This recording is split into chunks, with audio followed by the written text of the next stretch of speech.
Good morning to all of you dear student.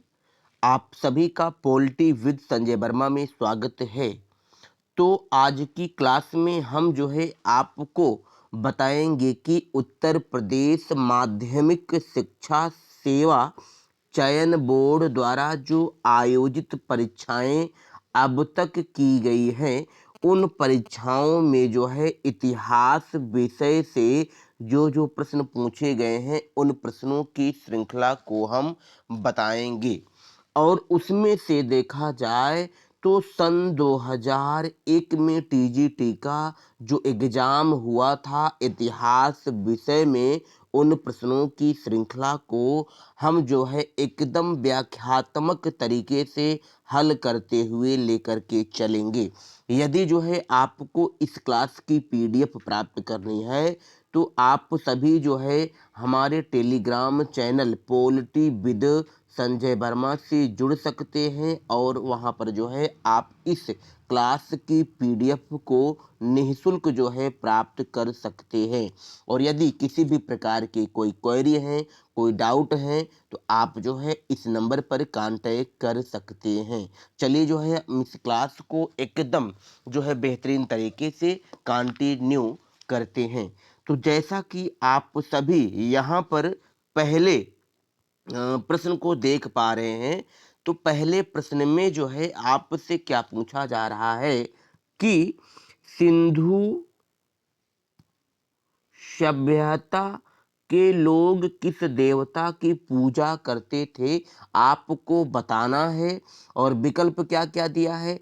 Pashupati की, कृष्ण की, वरुण की और विष्णु की। ये चार विकल्प हैं। इन विकल्पों में से आप सभी जो है राइट आंसर का चयन करें।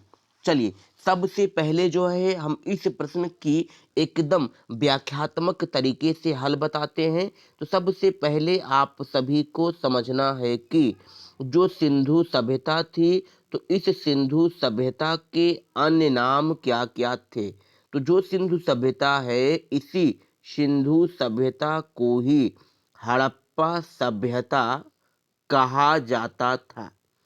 और इसी सिंधु सभ्यता को ही जो है नगरीय या शहरी सभ्यता भी कहा जाता था। और इसके साथ ही इस सभ्यता को कांस्य युगीन सभ्यता भी कहा जाता था।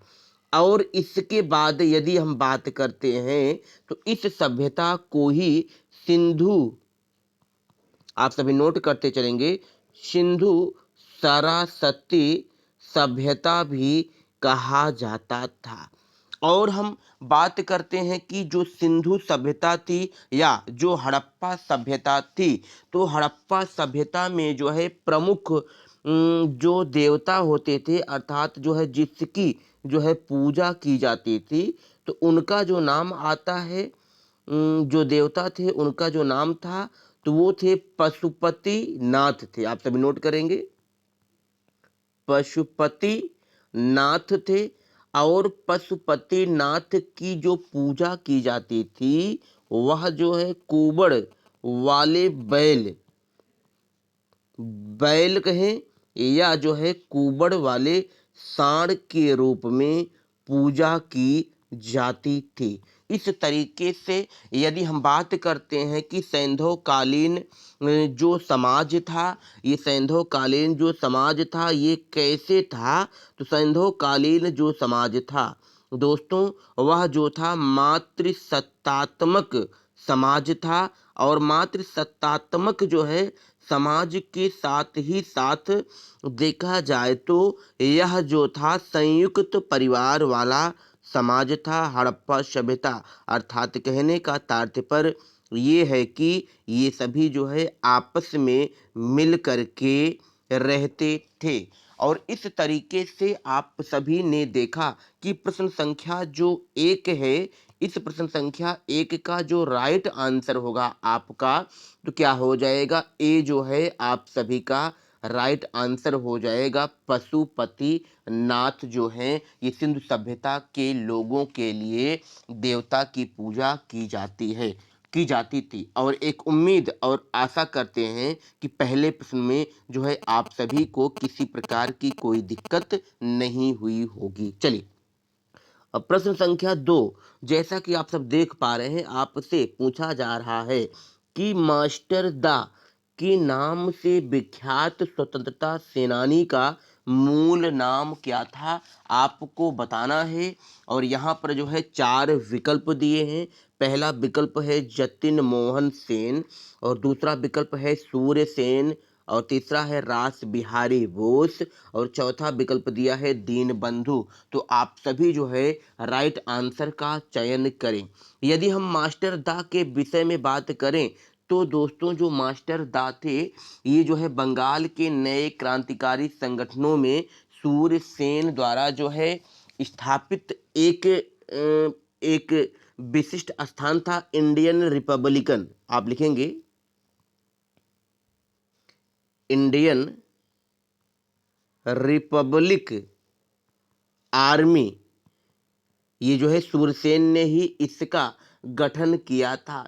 और एक तरह से देखा जाए तो सूरसेन जो थे, सूरसेन को ही मास्टर दा के नाम से जाना जाता था। और मास्टर दा के नाम से इनको जो है इसलिए जाना जाता था क्योंकि इन्होंने जो है असहयोग आंदोलन में सक्रिय रूप से भाग लिया था। और सक्रिय रूप से भाग लेने के बाद जो है सूरसेन ने क्या किया था, इन्होंने एक राष्ट्रीय स्कूल की स्थापना किया था। इसीलिए जो है इन्हें जो है मास्टर दा के नाम से जाना जाता था। और एक उम्मीद और आशा करते हैं कि आप सभी को सारी बातें समझ में आ गई होंगी। चलिए, हम बढ़ते हैं कि प्रश्न संख्या जो तीसरा है, तो प्रश्न संख्या 3 में आपसे पूछा जा रहा है कि भारतीय राष्ट्रीय कांग्रेस, इंडियन नेशनल कांग्रेस की स्थापना हुई थी, कहाँ हुई थी, आप सभी को बताना है। और यहाँ पर देखिए विकल्प क्या क्या दिए हैं। तो विकल्प दिया है कलकत्ता में, पूना में, बम्बई में, अहमदाबाद में दिया है। तो आप सभी जो है राइट आंसर का चयन करें कि राइट आंसर क्या होगा।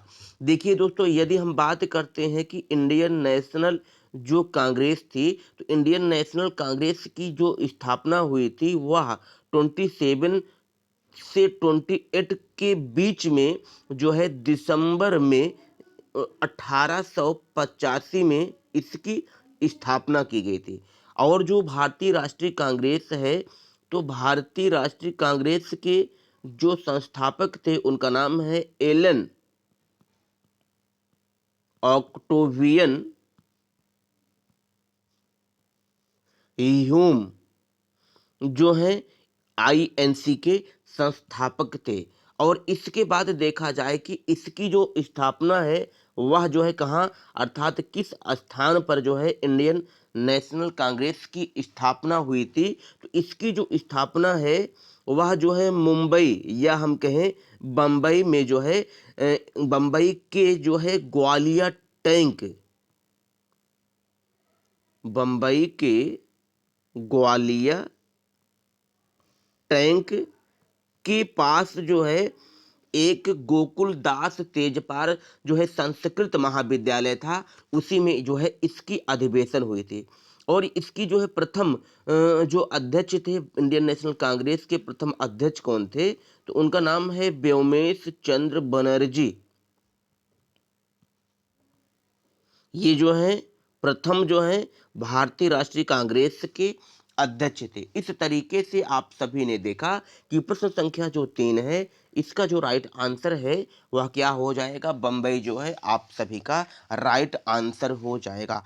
अब हम बढ़ते हैं अगले प्रश्न की तरफ। तो प्रश्न संख्या जो 4 है, तो प्रश्न संख्या 4 में आप सभी से पूछा जा रहा है कि भारतीय राष्ट्रीय कांग्रेस की स्थापना की समय भारत के तत्कालीन वायसराय कौन थे, आपको बताना है।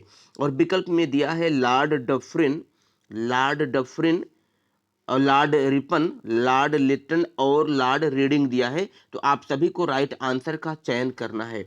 यदि भारतीय राष्ट्रीय कांग्रेस की स्थापना के समय बात किया जाए कि जो है उस समय जो है कौन तत्कालीन जो वायसराय थे कौन थे? तो देखिए दोस्तों, सन जो है 1885 में जो उस समय वायसराय थे, तो उनका नाम क्या था? लॉर्ड जो है डफरिन।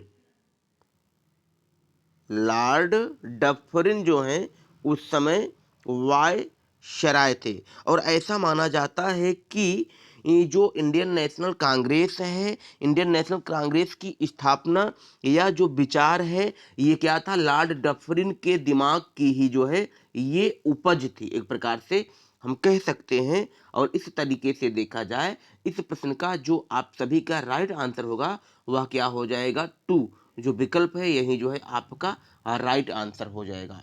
चलिए, आप सभी जो है कमेंट के माध्यम से आंसर का चयन करते चलें। और प्रश्न संख्या जो 5 है, तो प्रश्न संख्या 5 में जो है आपसे क्या पूछा जा रहा है कि भारत में सुप्रीम कोर्ट की स्थापना कब हुई थी, आपको बताना है।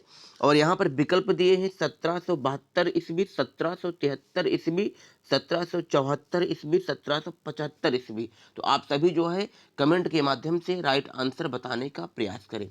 देखिए, यदि हम बात करते हैं कि एक रेगुलेटिंग एक्ट आया था 1773 का, जो है एक जो है रेगुलेटिंग एक्ट था। और इसी जो है रेगुलेटिंग एक्ट के तहत जो है सुप्रीम कोर्ट की स्थापना जो की गई थी सन जो है 1774 ईस्वी में रेगुलेटिंग एक्ट की स्थापना की गई थी। और जब रेगुलेटिंग एक्ट की स्थापना जब की गई थी, तो इसमें जो है एक क्या थे? मुख्य न्यायाधीश थे। और इसके साथ ही देखा जाए तो 3 जो है अन्य न्यायाधीश जो है बनाए गए थे। अब हम बात करते हैं कि जो मुख्य न्यायाधीश थे, तो मुख्य न्यायाधीश जो है मुख्य न्यायाधीश के पद पर कौन था? तो सर एलिजा इम्पे, ये जो थे क्या थे? ये मुख्य न्यायाधीश थे। सर एलिजा जो इम्पे थे, ये मुख्य न्यायाधीश थे। और इनके सदस्यों में ही देखा जाए और कौन थे, तो अगला नाम आता है चैम्बर्स लिमेस्टर। लिमेस्टर थे। और इनके सदस्यों में एक और नाम आता है हाइड। ये जो थे अन्य सदस्य के रूप में बनाए गए थे। इस तरीके से आपने देखा कि प्रश्न संख्या जो 5 है, इसका जो राइट आंसर होगा वह क्या हो जाएगा? 1774 हो जाएगा। अब हम बढ़ते हैं अगले प्रश्न की तरफ। तो प्रश्न संख्या जो 6 है, प्रश्न संख्या 6 में आपसे क्या पूछा जा रहा है? जैसा कि आप सब स्क्रीन में देख पा रहे हैं, तो आपको बताना है कि भारत में यूरोपीय व्यापारियों की आगमन का सही क्रम क्या है। और यहाँ पर जैसा कि आप सभी जो है 4 विकल्प देख पा रहे हैं, दिया है पुर्तगाली, डच, अंग्रेज, फ्रांसीसी। आप 4 विकल्प देख पा रहे हैं। तो ध्यान से समझना है कि जो भारत में जो यूरोपीय कंपनियों का जो आगमन हुआ था, उसमें यदि बात करते हैं तो सबसे पहले दोस्तों कौन आए थे? पुर्तगाली आए थे। आप सब नोट करते चलेंगे। सबसे पहले जो है पुर्तगाली आए थे। और पुर्तगाली के बाद देखा जाए तो डच आए थे। डच। अब देखिए यहाँ पे जो पुर्तगाली लोग थे, ये 1498 ईस्वी में जो है पुर्तगाली लोग आए थे। और पुर्तगालियों ने जो है सबसे अपनी पहली जो प्रथम जो है व्यापारिक जो कोठी स्थापित किए थे, पुर्तगाली लोग कहाँ किए थे? तो इन्होंने जो है कोचीन में स्थापित किया था। और जो डच लोग हैं, ये 1602 ईस्वी में आए थे। और डच लोग ने अपने जो प्रथम जो कारखाना है कहाँ स्थापित किया था? तो मसूली पट्टम में जो है इन्होंने स्थापित किया था। अब डच के बाद देखा जाए तो अगला पुर्तगाली यात्री कौन आया था? तो अंग्रेज आए थे। और जो अंग्रेज आए थे, ये कब आए थे? तो 31 दिसंबर 1600 ईस्वी को अंग्रेज लोग आए थे। और अंग्रेज लोगों ने भी अपने जो प्रथम फैक्ट्री है, इन्होंने भी कहाँ स्थापित किया था? तो मसूली पत्तम, या हम कह सकते हैं पट्टनम में स्थापित किया था। और अंग्रेज के बाद दोस्तों जो है कौन आए थे? तो डेन आए थे। अंग्रेज के बाद कौन आए थे? डेन आए थे। और डेन लोग कब आए थे? 1616 ईस्वी में आए थे। और इन्होंने अपनी प्रथम फैक्ट्री कहाँ पर स्थापित किया था? तो ट्रेकवे वार में जो है इन्होंने अपनी प्रथम फैक्ट्री स्थापित किया था। अब देखते हैं कि जो है डेन के बाद कौन से लोग आए थे। तो डेन के बाद देखा जाए तो फ्रांसीसी आए थे। फ्रांसीसी आप सभी नोट करते चलेंगे। और फ्रांसीसी जो है ये 1664 ईस्वी में आए थे और इन्होंने अपने प्रथम व्यापारिक कारखाना जो है सूरत में स्थापित किया था। और फ्रांसीसी के बाद जो है देखा जाए तो कौन लोग आए थे, स्वीडिश आए थे। स्वीडिश जो थे स्वीडन के रहने वाले थे और ये 1731 ईस्वी में आए थे। और इन्होंने अपनी प्रथम जो व्यापारिक कारखाना है कहाँ स्थापित किया था, तो गोहन वर्ग में किया था। गोहन वर्ग में जो है इन्होंने अपनी प्रथम व्यापारिक कारखाना स्थापित किया था। इस तरीके से आपने देखा कि जो पहला प्रश्न संख्या जो 6 है इसका जो राइट आंसर होगा दोस्तों क्या हो जाएगा, ए जो है आप सभी का राइट आंसर हो जाएगा। एक प्रकार से हम कह सकते हैं इसकी जो है एक ट्रिक हो जाएगी पुड अफरा। ये अपने दिमाग में आप लोग ट्रिक याद कर लेंगे। पुड से क्या हो जाएगा, पुर्तगाली हो जाएगा। डच, डच से डच हो जाएगा। आज से अंग्रेज हो जाएगा। फा से फ्रांसीसी हो जाएगा। चलिए अब हम बढ़ते हैं अगले प्रश्न की तरफ। तो प्रश्न संख्या 7 में जैसा कि आप सभी देख पा रहे हैं कि प्रश्न संख्या 7 में जो है आपसे क्या पूछा जा रहा है, पूछा जा रहा है कि यंग इंडिया पुस्तक के लेखक कौन थे, आपको बताना है। और यहाँ पर विकल्प में दिया है बिपिन चंद्रपाल दिया है, सुरेंद्र नाथ बनर्जी दिया है, अरविंद घोष दिया है, लाला लाजपत राय दिया है। आप सभी कमेंट के माध्यम से राइट आंसर का चयन करने का प्रयास करें। तो सबसे पहले हम देखते हैं कि जो बिपिन चंद्र पाल हैं, तो बिपिन चंद्र पाल की जो प्रसिद्ध कुछ बुक हैं वह कौन कौन सी हैं। तो बिपिन चंद्र पाल ने जो है परिदर्शक, आप सभी नोट करते चलेंगे, परिदर्शक नामक पुस्तक को लिखा था।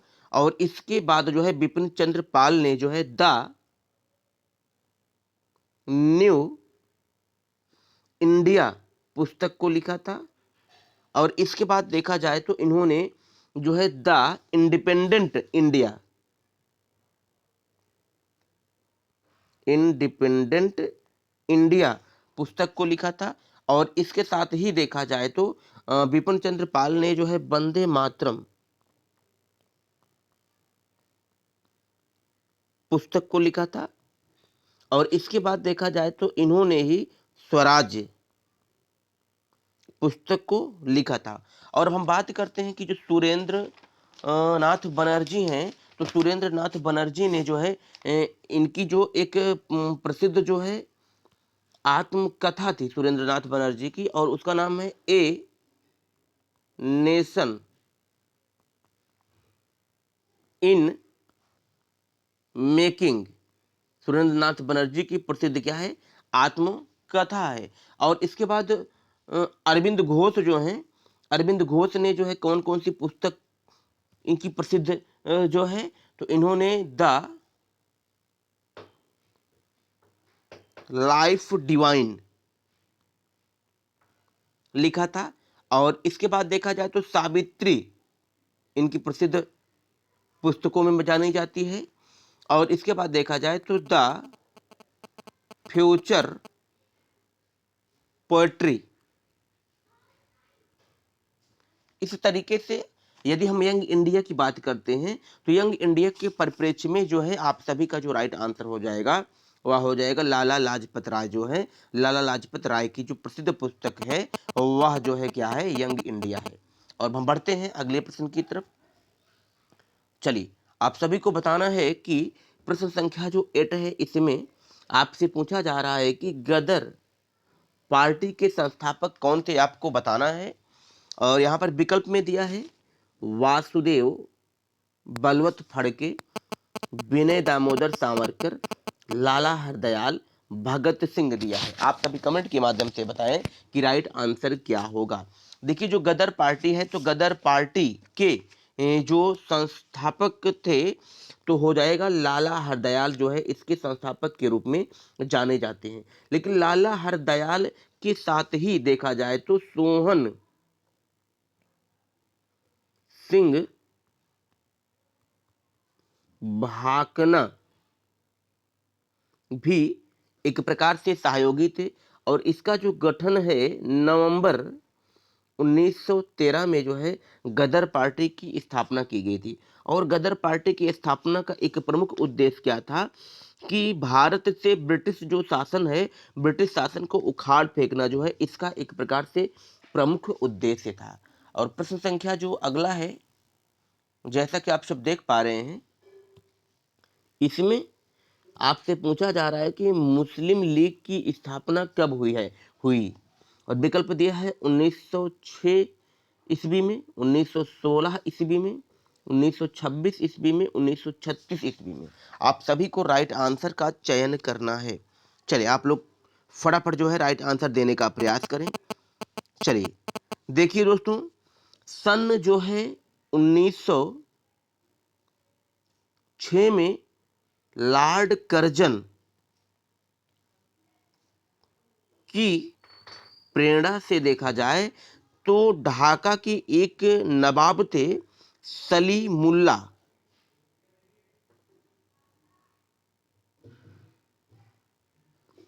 ने जो है बंगाल विभाजन समर्थन आंदोलन का नेतृत्व किया था। और इन्हीं के प्रयासों से देखा जाए तो 30 दिसंबर 1906 ईस्वी को जो है ढाका में जो है अखिल भारतीय मुस्लिम लीग की स्थापना की गई थी। इस तरीके से इस प्रश्न का जो राइट आंसर होगा दोस्तों क्या होगा, ए जो है आपका राइट आंसर हो जाएगा। बढ़ते हैं अगले प्रश्न की तरफ। प्रश्न संख्या जो 10 है, इसमें आपसे पूछा जा रहा है कि जलियांवाला बाग हत्याकांड की जांच के लिए बनाई गई समिति का नाम क्या था, आपको बताना है। विकल्प में दिया है Simon commission, Hunter commission, Raymond commission, Linlithgow commission. आप सभी जो है राइट आंसर का चयन करें कि राइट आंसर क्या होगा। देखिए दोस्तों, सबसे पहले यदि बात किया जाए कि जो जलियांवाला बाग का जो नरसंहार हुआ था कब हुआ था, तो 13 अप्रैल 1919 को जलियांवाला बाग हत्याकांड हुआ था। और जलियांवाले बाग हत्याकांड की जो है जांच करने के लिए देखा जाए तो 8 सदस्यों के रूप में जो है एक कमेटी गठित की गई थी और उस कमेटी का नाम था हंटर कमीशन। और इस तरीके से इस प्रश्न का जो है राइट आंसर क्या होगा, तो जो है दूसरा जो विकल्प है यही जो है आप सभी का राइट आंसर हो जाएगा। अब हम चलते हैं अगले प्रश्न की तरफ। तो प्रश्न संख्या 11 में जैसा कि आप सभी देख पा रहे हैं, तो आपसे पूछा जा रहा है कि भारत छोड़ो आंदोलन 1942 ईस्वी के किस महीने में आरंभ हुआ था, आपको बताना है। और विकल्प दिया है जनवरी, जुलाई, अगस्त, दिसंबर। तो आप सभी कमेंट के माध्यम से राइट आंसर का चयन करें। देखिए दोस्तों, भारत छोड़ो जो आंदोलन है यह जो है 9 अगस्त 1942 को भारत छोड़ो आंदोलन शुरू हुआ था। और इसीलिए इस क्रांति को जो है अगस्त क्रांति के नाम से भी जाना जाता है। इस तरीके से इस प्रश्न का जो राइट आंसर होगा वह जो तीसरा विकल्प है यही राइट हो जाएगा। चलिए, और प्रश्न संख्या जो 12 है, इसमें आप सभी को बताना है कि गांधी इरविन समझौता कब हुआ था, आपको बताना है। और विकल्प में दिया है 1929 ईस्वी, 1931 ईस्वी, 1933 ईस्वी, 1939 ईस्वी। आप सभी जो है कमेंट के माध्यम से राइट आंसर का चयन करें। देखिए जो है सन 1931 ईस्वी में देखा जाए तो तेज बहादुर शप्रू और जयकर के प्रयासों से देखा जाए तो महात्मा गांधी और इरविन जो हैं के मध्य जो है 17 फरवरी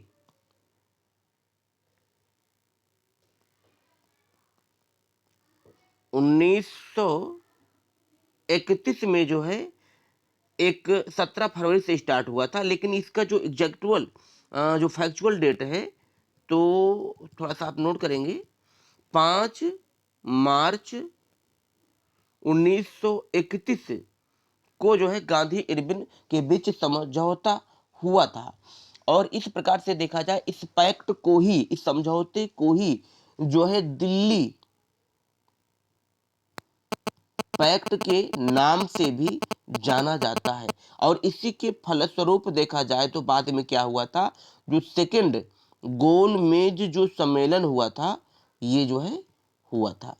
और इस तरीके से आप सभी ने देखा कि इस प्रश्न का जो राइट आंसर है वह क्या है, B is the right answer हो जाएगा। और अगले प्रश्न की तरफ चलते हैं। तो प्रश्न संख्या जो 13 है, प्रश्न संख्या 13 में आपसे पूछा क्या जा रहा है कि 13 वर्ष की अल्प आयु में राजगद्दी पर बैठने वाले शासक का नाम क्या था, आपको बताना है। विकल्प में दिया है समुद्रगुप्त, हर्षवर्धन, अकबर, जहांगीर। तो आप सभी जो है कमेंट के माध्यम से राइट आंसर बताने का प्रयास करें। देखिए, 13 वर्ष की अल्प आयु में राजगद्दी पर जो शासक बैठा था, उस शासक का नाम क्या है, अकबर है, अकबर था। और अकबर का जो जन्म हुआ था, ये आप सभी नोट करेंगे। अकबर का जो जन्म है वह अमरकोट की राजा बीरसाल के महल में जो है 14 अक्टूबर 1542 ईस्वी को हमीदा बानो बेगम के गर्भ से हुआ था। और एक प्रकार से देखा जाए तो जो सम्राट अकबर था, सम्राट अकबर का जो राज्याभिषेक जो राजगद्दी पर बैठा था, तो बैरम खां के प्रयास से देखा जाए तो 14 फरवरी 1556 को यह जो है राजगद्दी पर बैठा था। इस तरीके से आप सभी ने देखा कि इस प्रश्न का राइट जो आंसर है वह 3 हो जाएगा। अब हम चलते हैं अगले प्रश्न की तरफ। इसी तरीके से आप सभी जो है कमेंट के माध्यम से आंसर का चयन करते चलें। प्रश्न संख्या 14 में आपसे पूछा जा रहा है कि निम्न में से कौन अकबर के नवरत्नों में शामिल नहीं था, आपको बताना है। विकल्प दिया है बीरबल, रहीम, बैजू बावरा, टोडरमल दिया है। तो आप सभी जो है कमेंट के माध्यम से राइट आंसर बताने का प्रयास करें। देखिए, अकबर के जो नवरत्न थे, उन नवरत्नों में देखा जाए तो जो बैजू बावरा है, ये बैजू बावरा जो है शामिल नहीं थे, बल्कि बैजू जो बावरा थे एक जो है प्रसिद्ध जो है संगीतज्ञ था।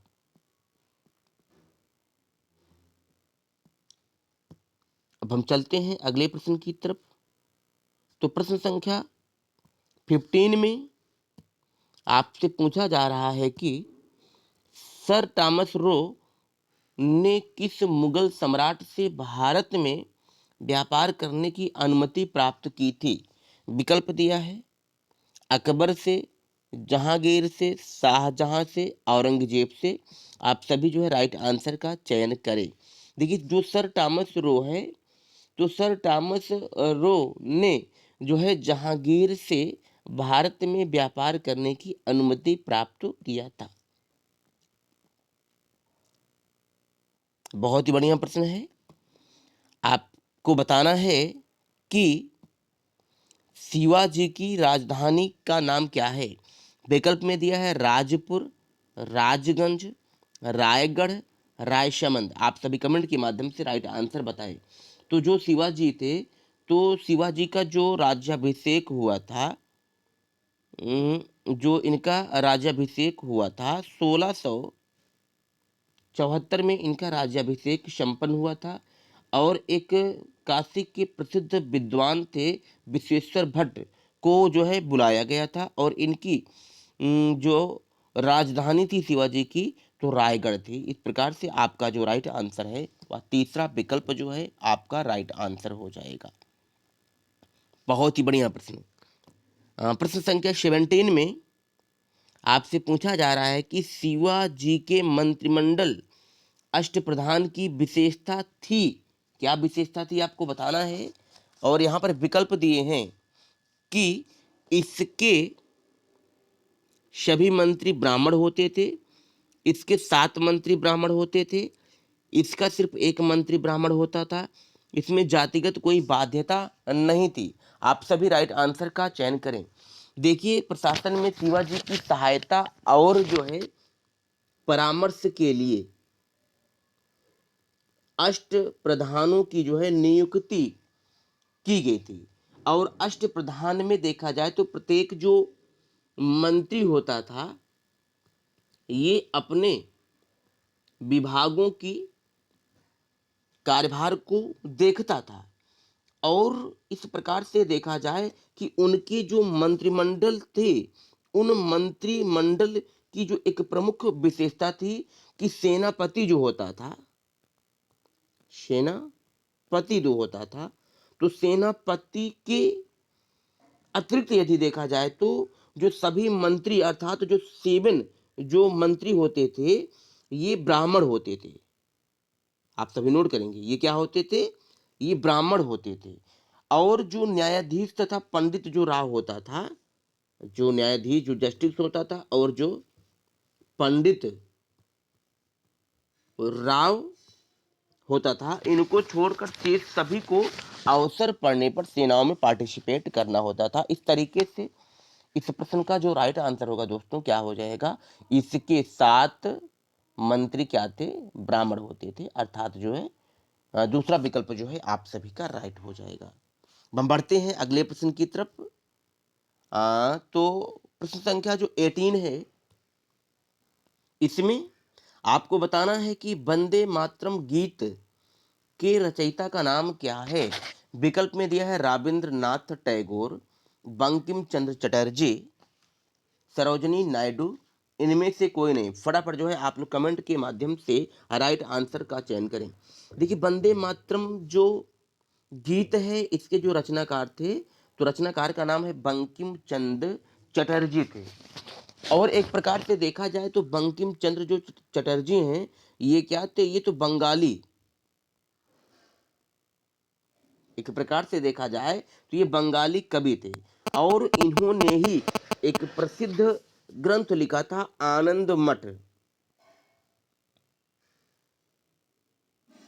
आनंद मठ लिखा था और आनंद मठ में ही देखा जाए तो इस गीत का क्या किया गया था? उल्लेख किया गया था। अर्थात आपने देखा कि इस प्रश्न का राइट आंसर क्या होगा? बंकिम चंद्र चटर्जी हो जाएगा। चलिए, आपको बताना है प्रश्न संख्या जो 19 है, इसमें आपको बताना है कि नील विद्रोह आरंभ कब हुआ था? विकल्प में दिया है 1859, 1871, 1886, 1901। आपको बताना है कि नील विद्रोह कब प्रारंभ हुआ था। देखिए, जो नील विद्रोह है इसका जो प्रारंभ हुआ था तो 1859 ईस्वी में शुरू हुआ था। और एक प्रकार से देखा जाए तो इसका उल्लेख जो मिलता है वह नील दर्पण नामक नाटक में जो है इसका उल्लेख मिलता है। और इसके अनुयायी कौन थे? तो दिगंबर, दिगंबर और विष्णु राव इसके अनुयायी थे। अब प्रश्न संख्या जो 20 है, इसमें आपको बताना है कि इंडियन एसोसिएशन के संस्थापक अध्यक्ष कौन थे? विकल्प में दिया है दादा भाई नौरोजी, महादेव गोविंद रानाडे, सुरेंद्र नाथ बनर्जी, मोतीलाल नेहरू। आप सभी राइट आंसर का चयन करें। देखिए, जो इंडियन नेशनल जो कांग्रेस है, तो इंडियन एसोसिएशन जो है इसकी जो स्थापना है 26 जुलाई 1876 को की गई थी। और किसके प्रयासों से की गई थी? तो सुरेंद्र नाथ बनर्जी और आनंद मोहन बोस के प्रयासों से इसकी स्थापना की गई थी। इस तरह से जो है तीसरा विकल्प जो है राइट आंसर हो जाएगा। प्रश्न संख्या 21 में आपको बताना है कि निम्नलिखित में से कौन वैदिक देवता नहीं है। विकल्प में दिया है विष्णु, कृष्ण, इंद्र, ब्रह्मा। आप सभी कमेंट के माध्यम से बताएं। देखिए, विष्णु जो थे, इंद्र जो थे और जो ब्रह्मा थे, ये सभी वैदिक देवता थे। जबकि जो कृष्ण हैं, तो कृष्ण का नाम का जो उल्लेख किया गया है वह किसी वैदिक साहित्य में नहीं मिलता है, बल्कि कृष्ण का जो उल्लेख है सर्वप्रथम देखा जाए तो छांदोग्य उपनिषद में कृष्ण के नाम का उल्लेख मिलता है। और इन्हें जो है क्या बताया गया है, तो देवकी पुत्र तथा घोर आंगिरस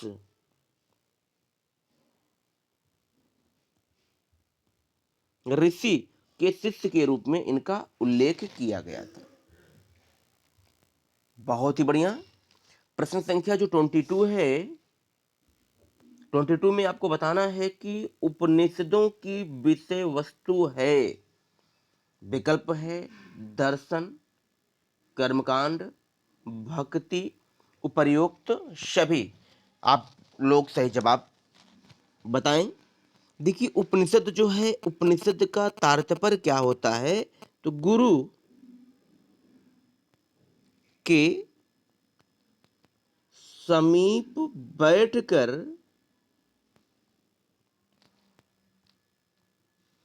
ज्ञान दर्शन की जिज्ञासा अर्जित करना ही क्या कहलाता है, उपनिषद कहलाता है। और उपनिषदों का जो मेन विषय वस्तु थी, तो वो क्या था, दर्शन था। अर्थात जो है पहला विकल्प जो है आप सभी का राइट आंसर हो जाएगा। प्रश्न संख्या 23 में आपको बताना है कि निम्नलिखित में से किसे शाक्य मुनि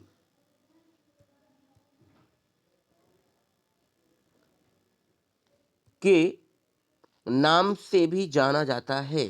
विकल्प में दिया है महावीर स्वामी, शंकराचार्य, गौतम बुद्ध। इनमें से कोई नहीं। तो आप सभी जो है राइट आंसर का चयन करें कि राइट आंसर क्या होगा। देखिए, शाक्य मुनि के नाम से जो है देखा जाए तो किसे जाना जाता था, तो महात्मा गौतम बुद्ध जो है इनको शाक्य मुनि के नाम से जाना जाता था। अर्थात जो है तीसरा विकल्प आप सभी का राइट आंसर हो जाएगा। प्रश्न संख्या 24 में आपको बताना है कि मौर्य वंश के ठीक बाद किस वंश ने शासन किया। और विकल्प दिया है गुप्त वंश, कुषाण वंश, सातवाहन वंश, शुंग वंश। तो आप सभी राइट आंसर का चयन करें। देखिए, जो मौर्य वंश है, तो मौर्य वंश का जो अंतिम शासक था उसका नाम था बृहद्रथ। और बृहद्रथ जो है, इसी बृहद्रथ की हत्या जो है किसने किया था, तो शुंग वंश का जो संस्थापक था पुष्यमित्र शुंग था। इन्होंने मौर्य वंश के अंतिम शासक बृहद्रथ की हत्या करके जो है शुंग वंश की नींव डाला था। तो इस तरीके से मौर्य वंश के ठीक पश्चात जो है शुंग वंश ने शासन किया था। अर्थात जो चौथा विकल्प है ये आपका राइट आंसर हो जाएगा। चलिए, प्रश्न संख्या 25 में आपको बताना है कि गौतमी पुत्र सातकर्णी किस वंश का शासक था। और विकल्प में दिया है शिशुनाग वंश, सप्तकर्ण वंश, सातवाहन वंश, पुष्यभूति वंश। आप सभी राइट आंसर का चयन करें कि राइट आंसर क्या होगा। देखिए, गौतमी पुत्र सातकर्णी जो है इनका जो टाइमिंग था शासन करने का, तो 106 से 130 ईस्वी में गौतमी पुत्र सातकर्णी ने शासन किया था। और इस प्रकार से देखा जाए तो ये जो है सातवाहन वंश का एक राजा था और कहीं कहीं साक्ष्य के रूप में मिलता है कि यह जो है 23वां जो है महान शासक था। और गौतमी पुत्र सातकर्णी ने ही भूमि दान या ब्राह्मणों को दान देने की प्रक्रिया का प्रचलन किया था। चलिए अब हम बढ़ते हैं अगले प्रश्न की तरफ। तो प्रश्न संख्या 26 में आपसे पूछा जा रहा है कि फाहियान किसके शासनकाल में भारत आया था।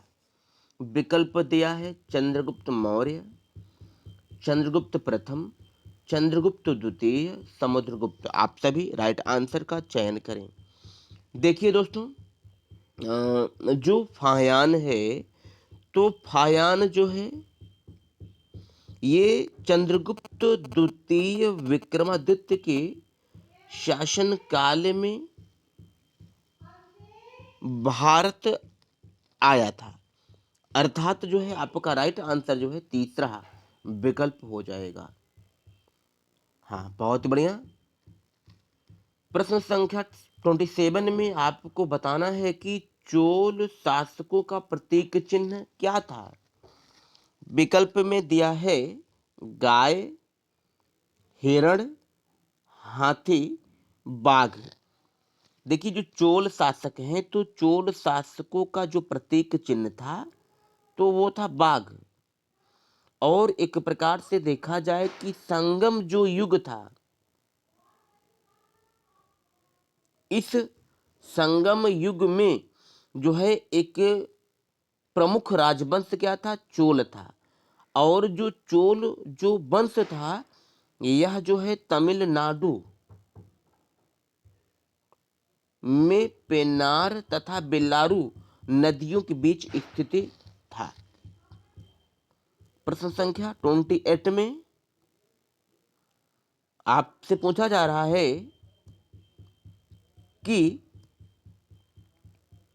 आगरा शहर का निर्माण किसने करवाया था। विकल्प में दिया है कुतुबुद्दीन ऐबक ने, रजिया सुल्तान ने, सिकंदर लोदी ने, शाहजहां ने।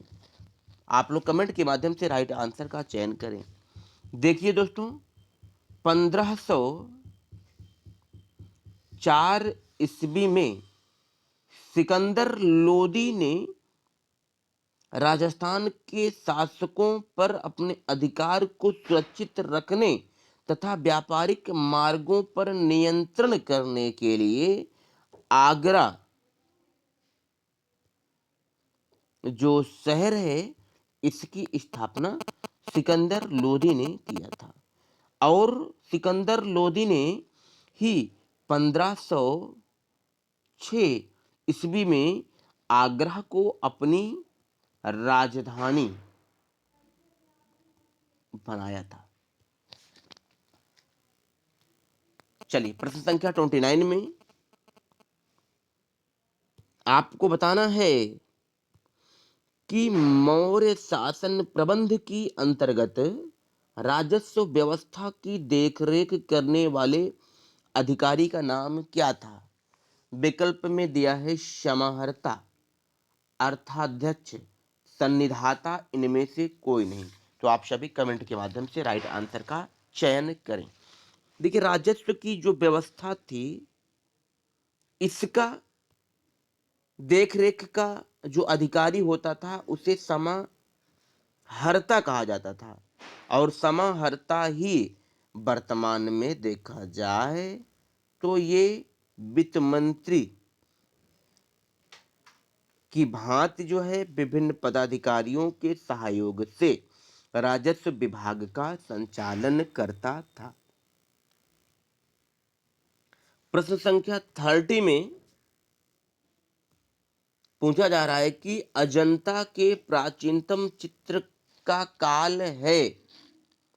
विकल्प दिया है पहली शताब्दी ईसा पूर्व, दूसरी शताब्दी ईसा पूर्व, तीसरी शताब्दी ईसा पूर्व, चौथी शताब्दी ईसा पूर्व। तो अजंता के जो प्राचीनतम चित्र हैं तो प्राचीनतम चित्र का जो काल है वो क्या होगा, पहली शताब्दी ईसा पूर्व ही होगा।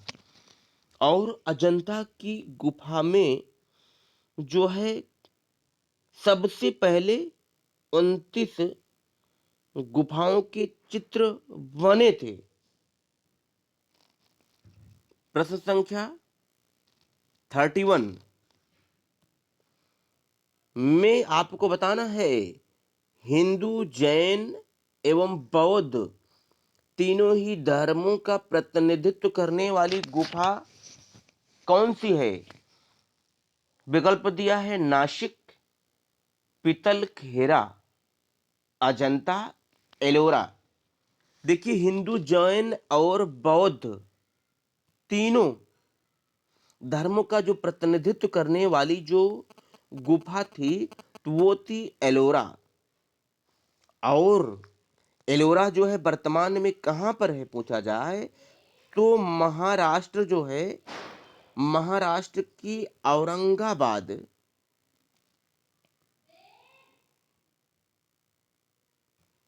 जिले में स्थित एलोरा नामक स्थान पर यह प्रसिद्ध है। और एलोरा से देखा जाए तो 17 गुफा मंदिर प्राप्त हुए हैं, और जिसमें से राष्ट्रकूट शासकों के काल में जो है एलोरा का कैलाश मंदिर बना था। प्रश्न संख्या 32 में जो है मिलान करना है, बहुत ही महत्वपूर्ण प्रश्न है। पहले आप ध्यान से समझेंगे। पूछा जा रहा है आपसे कि सूची 1 में दिए गए तीर्थयात्रियों का मिलान सूची 2 में दिए गए राजवंशों से कीजिए और नीचे दिए गए कूट से सही उत्तर चुनिए। इधर जो है सूची 1 दिया है और यहाँ पर सूची 2 दिया है। देखिए, यहाँ पर दिया है मेगास्थनीज, फाहियान, वेनसांग, पुष्यभूति, मौर्य वंश, गुप्त वंश। आप सभी राइट आंसर का चयन करें। देखिए, मेगास्थनीज जो है तो मेगास्थनीज जो है ये मौर्य वंश के शासक चंद्रगुप्त मौर्य के जो है दरबार में आया था। अर्थात जो पहला विकल्प है पहले का क्या हो जाएगा, दूसरा हो जाएगा ना। चलिए, बहुत बढ़िया। और फायान जो है गुप्त वंश के शासक चंद्रगुप्त द्वितीय विक्रमादित्य के शासनकाल में आया था, अर्थात बा का तीसरा हो जाएगा। और ह्वेनसांग जो है ये जो है पुष्यभूति वंश के शासनकाल हर्षवर्धन के समय में आया था। इस प्रकार से 2, 3, 1 जो है आपका राइट आंसर होगा, अर्थात जो है जो चौथा विकल्प है यही आपका राइट आंसर होगा। अब हम चलते हैं अगले प्रश्न की तरफ। तो प्रश्न संख्या 34 में आपको बताना है कि उत्तर रामचरित के लेखक थे कौन। विकल्प दिया है वाल्मीकि, तुलसीदास, भवभूति, इनमें से कोई नहीं। तो उत्तर रामचरितम की रचना किसने किया था, तो भवभूति ने उत्तर रामचरितम की रचना किया था, अर्थात जो है तीसरा विकल्प जो है आपका राइट आंसर हो जाएगा। प्रश्न संख्या 35 में आपको बताना है कि भागवत धर्म के संस्थापक कौन थे। विकल्प दिया है राम, कृष्ण, शंकराचार्य, वेदव्यास। तो भागवत धर्म के जो संस्थापक थे तो कौन थे, देवकी पुत्र तथा घोर आंगिरस ऋषि के शिष्य थे, कृष्ण थे। और कृष्ण के अनुयायी ही क्या कहलाते थे, भगवत। भगवत का तात्पर्य हो जाएगा पूज्य। चलिए, अर्थात जो है आपका राइट आंसर 2 हो जाएगा विकल्प। प्रश्न संख्या 36 में आपको बताना है कि बौद्ध धर्म के अंतर्गत माध्यमिक दर्शन के प्रतिपादक कौन थे। विकल्प दिया है नागार्जुन, अश्वघोष, उपगुप्त, धर्मकीर्ति। तो आप सभी को राइट आंसर का चयन करना है कि राइट आंसर जो है क्या होगा। तो नागार्जुन जो है ये माध्यमिक दर्शन के प्रतिपादक थे। ए जो है पहला विकल्प जो है आपका राइट आंसर हो जाएगा। प्रश्न संख्या 37 में आपको बताना है कि अशोक के 14 शिलालेख कहाँ पाए गए थे। विकल्प में दिया है पाटलिपुत्री, गिरनार, सारनाथ, उज्जैन। तो आप लोग बताएं कि राइट आंसर क्या होगा। देखिए गुजरात के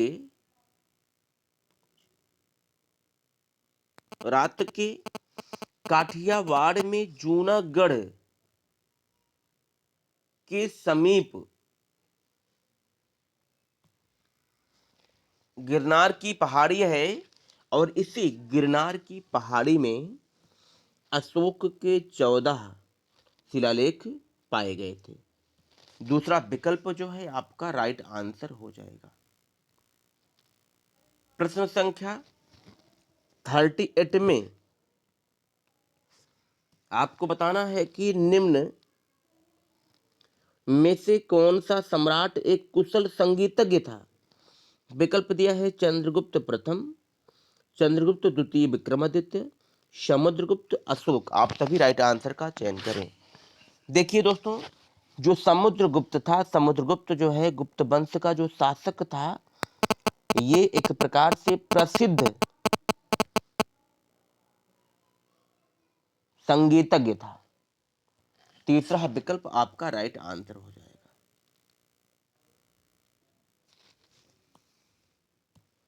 प्रश्न संख्या 39 में आपको बताना है कि तैमूर लंग ने भारत पर आक्रमण कब किया था। विकल्प दिया है 1226 में, 1398, 1442 में, 1526 में। तो आप सभी राइट आंसर का चयन करें। देखिए सुल्तान जो है नासिरुद्दीन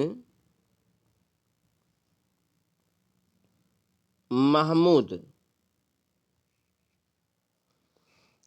जो तुगलक वंश का अंतिम शासक था और इनकी जो टाइमिंग थी 1394 से 1412 था और इन्हीं के शासन काल में मंगोल वंश ने जो है सबसे अधिक आक्रमण जो है तैमूरों का हुआ था।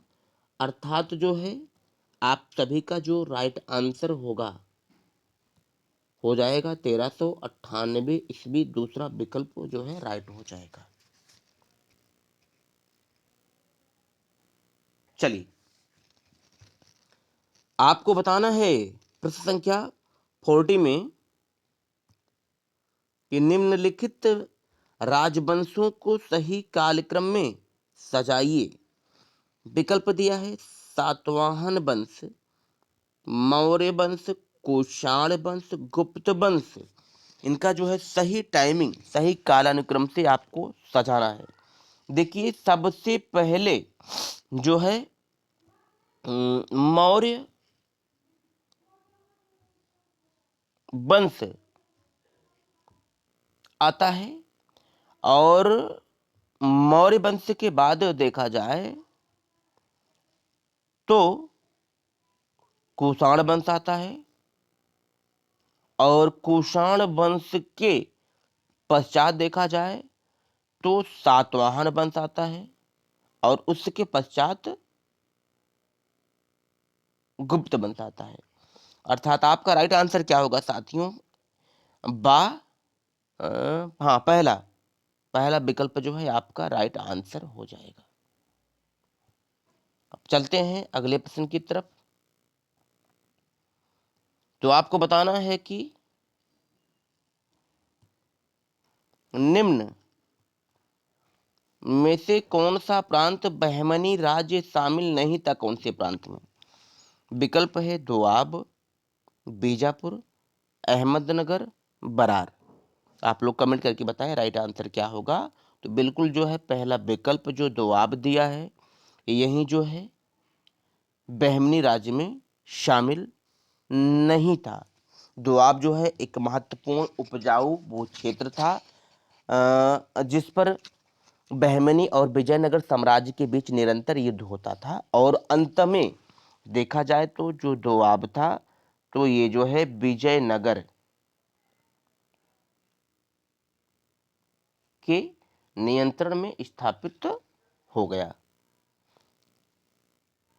प्रश्न संख्या 22 में पूछा जा रहा है कि किन दो मुगल शासकों के मध्यवर्ती काल में शेर शाह, क्या है, शेर शाह का शासन था। विकल्प में दिया है बाबर, हुमायूं, हुमायूं अकबर, अकबर जहांगीर, इनमें से कोई नहीं। आप सभी राइट आंसर का चयन करें। देखिए जो शेरशाह है तो शेरशाह का जो शासन था वह जो है हुमायूं और अकबर के बीच में इनका शासन था, अर्थात जो दूसरा विकल्प है यही राइट आंसर हो जाएगा। और अब हम आज की इस क्लास की अंतिम प्रश्न की तरफ आ गए हैं और प्रश्न संख्या 43 में आपको बताना है कि बाबर एवं राणा सांगा के बीच हुए युद्ध को क्या कहा जाता है। विकल्प दिया है चंदेरी का युद्ध, हल्दी घाटी का युद्ध, खानवा का युद्ध, इनमें से कोई नहीं। तो आप लोग बताएं कि राइट आंसर क्या होगा। चलिए फटाफट देखिए दोस्तों, 17 मार्च